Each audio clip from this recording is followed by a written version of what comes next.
Capítulo 1. La misión. Me llamo a mí mismo capitán porque así figuran los registros, pero en realidad todos éramos funciones antes que personas. La nave se llamaba Arca 7, un nombre pretencioso para un cilindro de metal negro diseñado para atravesar distancias que el cerebro humano no está preparado para comprender. Desde fuera parecía silenciosa, inerte, casi humilde.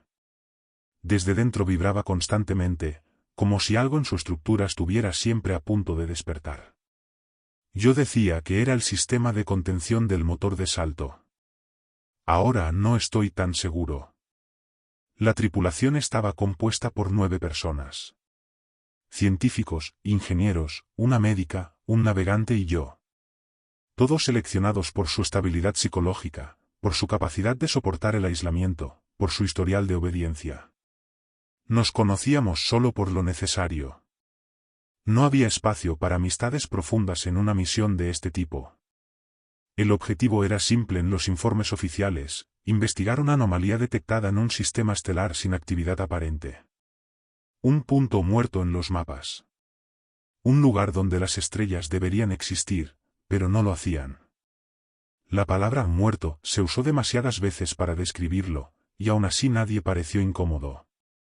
Antes de partir, hablábamos de lo que encontraríamos. Datos nuevos, estructuras colapsadas, restos de una supernova antigua. Nadie mencionó la posibilidad de que el vacío pudiera ser algo más que ausencia. Yo mismo esperaba normalidad. Silencio, sí, pero un silencio científico, mensurable, seguro. La idea de que algo pudiera estar mal de una forma que no supiéramos nombrar no formaba parte del entrenamiento. El primer salto ocurrió 42 horas después de abandonar la órbita terrestre. Lo recuerdo con una claridad que me resulta ofensiva.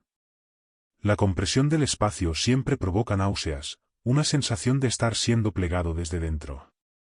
Las luces se apagaron durante 0,7 segundos. Los sistemas respondieron como estaba previsto. La Arca 7 gritó con su habitual lamento metálico y luego todo volvió a la normalidad. Risas nerviosas. Respiraciones aliviadas. La médica confirmó constantes vitales estables. Nada fuera de lo común. Los días siguientes transcurrieron con una monotonía casi reconfortante. Rutinas estrictas, informes diarios, mantenimiento, simulaciones. Dormíamos en ciclos controlados, comíamos alimentos sin sabor, hablábamos poco. A veces me sorprendía mirando los monitores sin realmente verlos, como si algo en mí esperara una señal que no sabía identificar.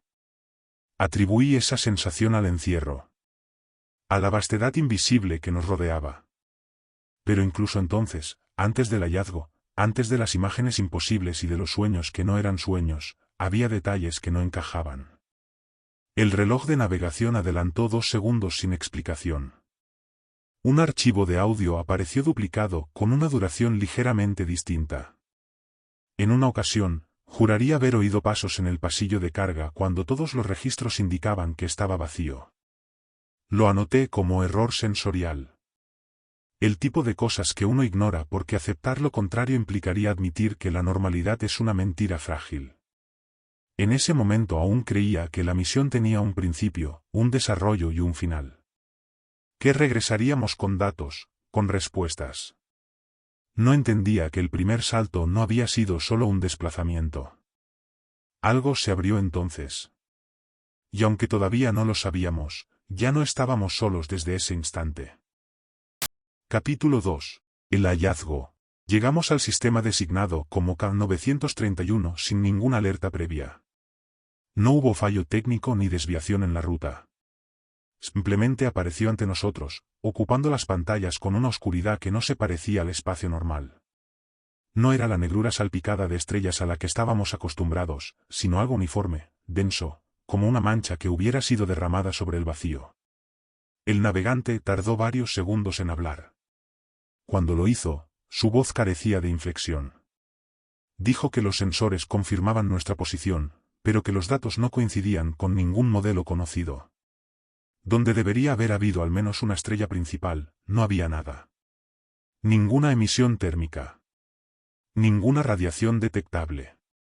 Planetas sin órbita clara flotaban como restos de algo que nunca llegó a formarse o que fue desmantelado con una precisión imposible. La sensación inmediata no fue miedo, sino una incomodidad profunda, visceral. Como entrar en una habitación y saber, sin verlo, que alguien estuvo allí hace apenas un segundo. El silencio empezó a pesar. No el silencio habitual del espacio, sino otro distinto, uno que parecía filtrarse dentro de la nave. Los sistemas funcionaban, pero el zumbido constante de fondo se volvió irregular, casi arrítmico. La médica reportó un aumento generalizado de la frecuencia cardíaca en toda la tripulación. Nadie había dicho una palabra inquietante, y aún así todos reaccionábamos igual. Yo ordené comenzar el registro visual completo. Necesitábamos pruebas.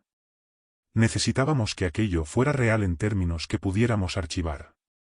Las cámaras externas captaron imágenes que no deberían existir. No por su contenido, sino por la forma en que se comportaban. Al reproducirlas, algunos fotogramas parecían repetirse con variaciones mínimas, como si el sistema intentara corregir algo que no entendía.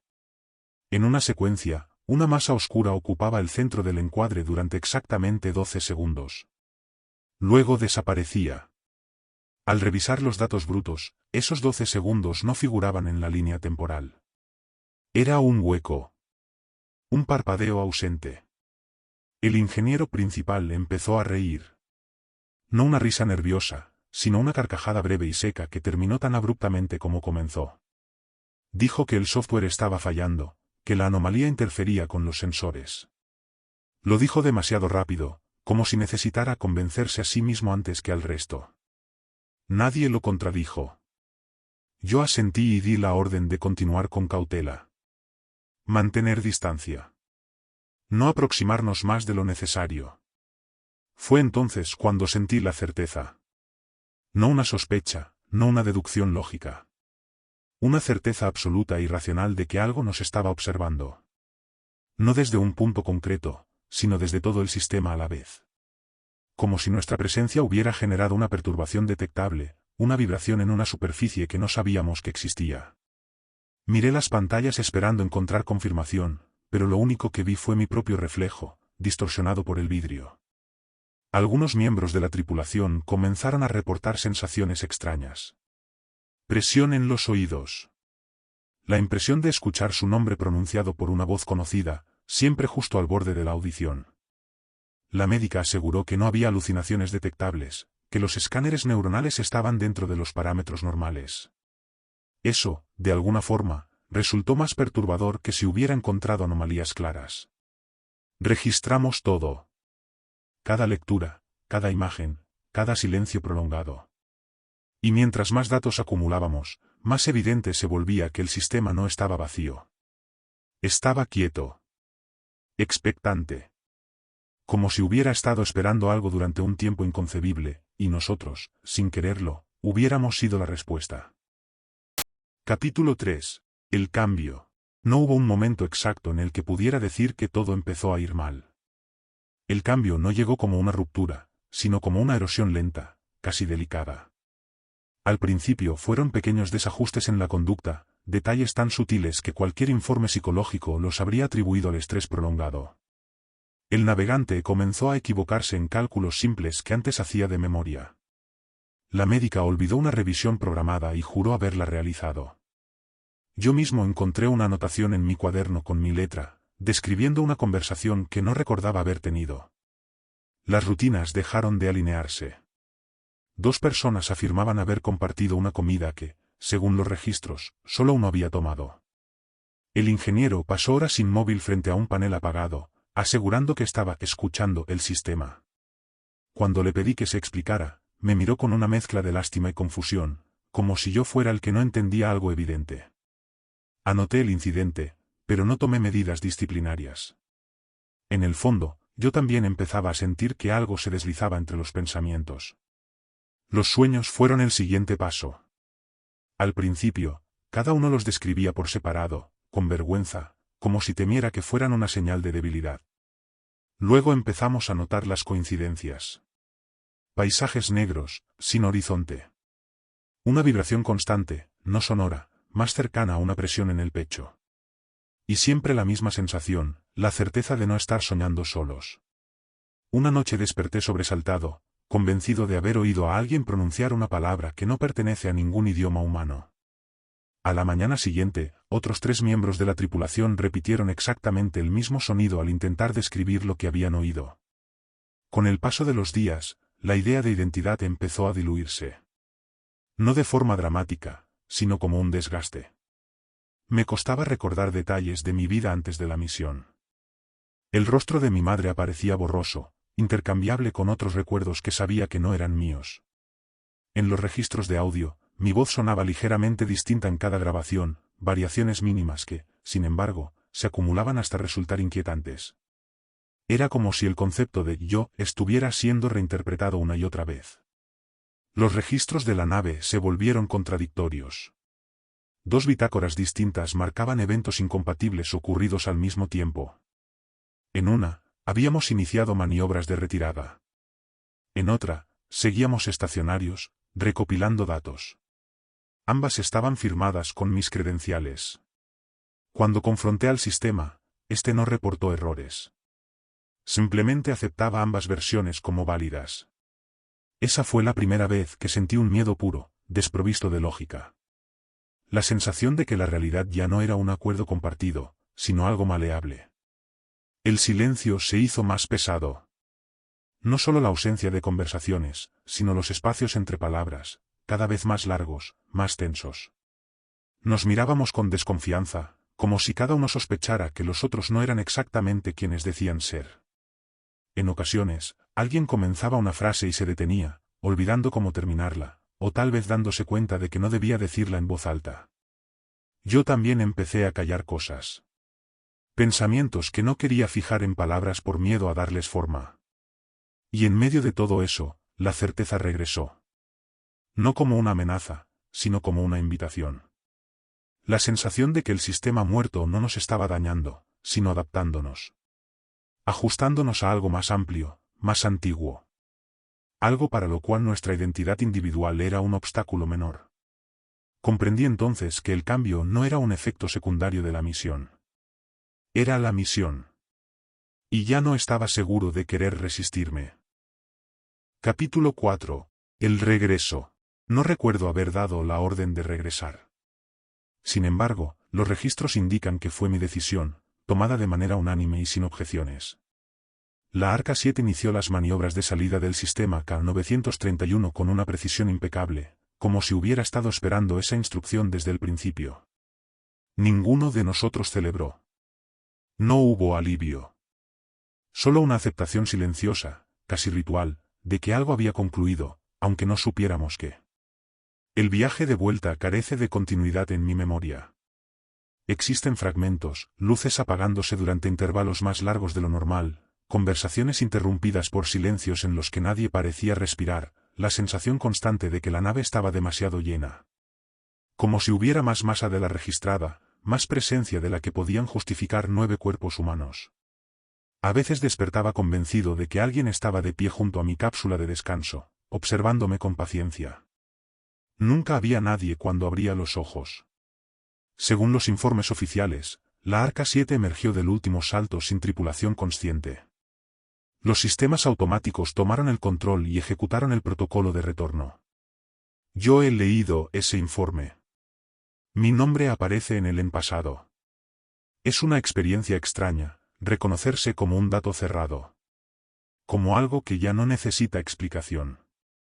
La nave entró en órbita terrestre con todos los registros intactos, sin daños estructurales, sin señales externas de contaminación. Demasiado perfecta para una misión que había rozado el desastre. Nadie quiso abrirla.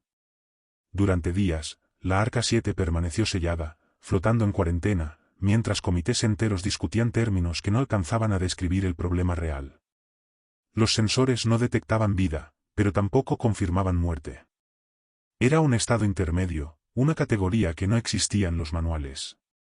Algunos técnicos afirmaron oír ruidos procedentes del interior, cambios de presión imposibles, como si la nave respirara. Esos informes fueron descartados por falta de pruebas concluyentes. Los registros de a bordo fueron analizados con obsesión. Cada bitácora, cada archivo de audio, cada imagen fragmentada. Encontraron advertencias claras. Mensajes grabados por mí, por otros miembros de la tripulación, insistiendo en que no debían abrir la nave. En una de las grabaciones, mi voz suena calmada, casi compasiva, cuando dice que el viaje no había terminado, que el regreso era solo una extensión del contacto. Esas advertencias fueron clasificadas como delirios inducidos por el estrés extremo. Al final, la curiosidad ganó. Siempre gana. La decisión de abrir la Arca 7 se tomó en una sala limpia, rodeada de protocolos y medidas de seguridad que habrían resultado ridículas de haber sabido lo poco que importaban. Los sellos cedieron sin resistencia. El interior estaba exactamente como lo habíamos dejado. 9 cápsulas de descanso. 9 cuerpos. Sin signos de violencia. Sin signos claros de vida. Pero tampoco de muerte. Los informes hablan de expresiones serenas, casi expectantes.